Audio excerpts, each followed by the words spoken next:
नमस्कार, आज आपण एक पास्त्याची रेसिपी बघणार आहोत। अगदी वेगळ्या प्रकारे हा पास्ता बनवणार आहोत। चव तीच लागेल, पण पास्त्याचा प्रकार वेगळा आहे, बनवायची पद्धत वेगळी आहे। तर झटपट बनते। काही घाईच्या वेळी जर तुम्हाला वेळ नसेल तर तुम्ही हा असा पास्ता नक्की बनवू शकता। सोबत तुमचे जे काम चालू आहे ते काम चालू राहील आणि हा पास्ता आपोआप बनेल। तर अगदी सोपी साधी रेसिपी आहे, झटपट बनणारी आहे, मुलांनाही खूप आवडेल। तर अशी ही झटपट बनणारी रेसिपी आज आपण कशी बनवायची ते पाहणार आहोत। चला तर मग वेळ न घालवता हा पास्ता बनवून पाहूयात। तर पास्ता बनवण्यासाठी आज आपण पॅनचा वापर करणार आहोत। तर पॅन घेतलेला आहे मी, पसरट पॅनचा वापर करते। तुम्ही तुमच्याकडे पॅन नसेल तर कढईचा वापर केला तरी चालेल। तर यामध्ये मी 1 चमचा तेल टाकलेलं आहे आणि तेल आपण सगळं पसरून घेणार आहोत। तुम्ही या जागी ऑलिव्ह ऑइलचा किंवा बटरचा वापर केला तरी चालेल। आता यामध्ये मी एक छोटा आकाराचा कांदा चिरून घेतलेला आहे, तो घातलेला आहे। एक टोमॅटो मी छान बारीक चिरून घेतलेला तो घालते। एक शिमला मिर्च छान बारीक चिरून घेतलेली आहे तो घालते।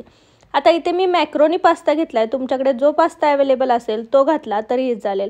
आता भाज्यांमध्ये मी फक्त शिमला मिर्चचा वापर केलाय। तुम्ही यामध्ये गाजर, कॉर्न, स्वीट कॉर्न तुम्हाला जे आवडतील ते भाज्या घातल्या तरीही चालेल। आता यामध्ये आपण मिक्स हर्ब्स घालणार आहोत आणि चिली फ्लेक्स घालणार आहोत।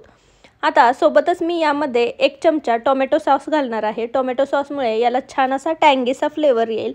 अर्धा चमचा मी इथे रेड चिली सॉस वापरते। तुम्ही जर लहान मुलांसाठी बनवत असाल तर तिखटाचं प्रमाण तुमच्या मुलांच्या चवीनुसार कमी जास्त करा।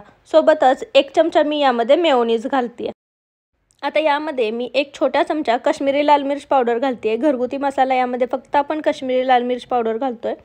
चवीनुसार आपण यामध्ये मीठ घालणार आहोत। मी साधारण अर्धा चमचा मीठ घातलेला आहे।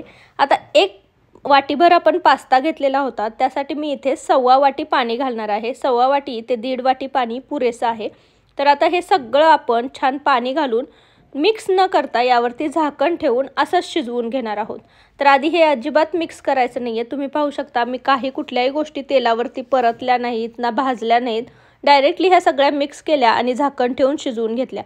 तर ह्या शिजतायत तोपर्यंत तुम्ही घरातली दुसरी कामं करू शकता। ह्या पास्ता आपोआप बनेल, म्हणूनच मी याला म्हटलं की जगातला सगळ्यात सोपा पास्ता आहे। तर याला छान एक उकळी आली आहे। उकळी आल्यानंतर मात्र आपण एकदा हलवून घेणार आहोत, ज्यामुळे काय होतं जे सॉस जे आहेत ते सगळे व्यवस्थित मिक्स होतात आणि आपला पास्ता छान बनतो। तर एकदा आपण परत झाकण ठेवून हा शिजवून घेणार आहोत। पाण्याचं प्रमाण योग्य आहे, त्यामुळे पाणी आटेपर्यंत पास्ता बरोबर शिजलेला असतो। तर 2 ते 3 मिनिटांनी आपण पुन्हा एकदा हा हलवून घेणार आहोत। तुम्ही पाहू शकता की आपलं पाणीही आटत आलेलं आहे आणि पास्ताही आपला छान शिजायला लागलेला आहे। तर आपण हा थोडासा तोडून बघूयात। हा छान 50 ते 60% शिजलेला आहे, पण पूर्ण शिजवून घ्यायचा आहे। सोबतच आपल्याला याचं सगळं पाणी आटवून घ्यायचं आहे। तर पुन्हा 7 ते 8 मिनिटं आपण ठेवणार आहोत। 7 ते 8 मिनिटांनी तुम्ही पाहू शकता की हा छान शिजलेला आहे आणि यातलं सगळं पाणी आटलेलं आहे आणि अगदी आपला नेहमीचा पास्ता बनतो तसाच हा दिसतोय। तर आता यावरती तुम्ही चीजचे स्लाइस टाकू शकता किंवा चीज क्यूब खिसून टाकू शकता। लहान मुलांसाठी बनवताय तर चीज नक्की टाका, त्यांना खूप आवडेल। ते यावरती मी चीज किसून टाकलेला आहे आणि हा छान गरमागरम पास्ता आपण सर्व करणार आहोत। तर डिशमध्ये हा छान गरमागरम पास्ता आपण सर्व करतोय। तुम्ही पाहू शकता की किती सोपा आहे। यामध्ये मी जास्त कष्ट घेतलेले नाहीत, तरीही हा पास्ता नेहमीच्या पास्त्यासारखाच चवीला लागतो। तर मस्त थोडंसं वरून चीज किसून हा पास्ता आपण सर्व करणार आहोत। तर हा पास्ता तयार आहे। लहान मुलांना हा नक्की आवडेल, तुम्ही एकदा नक्की बनवून पहा।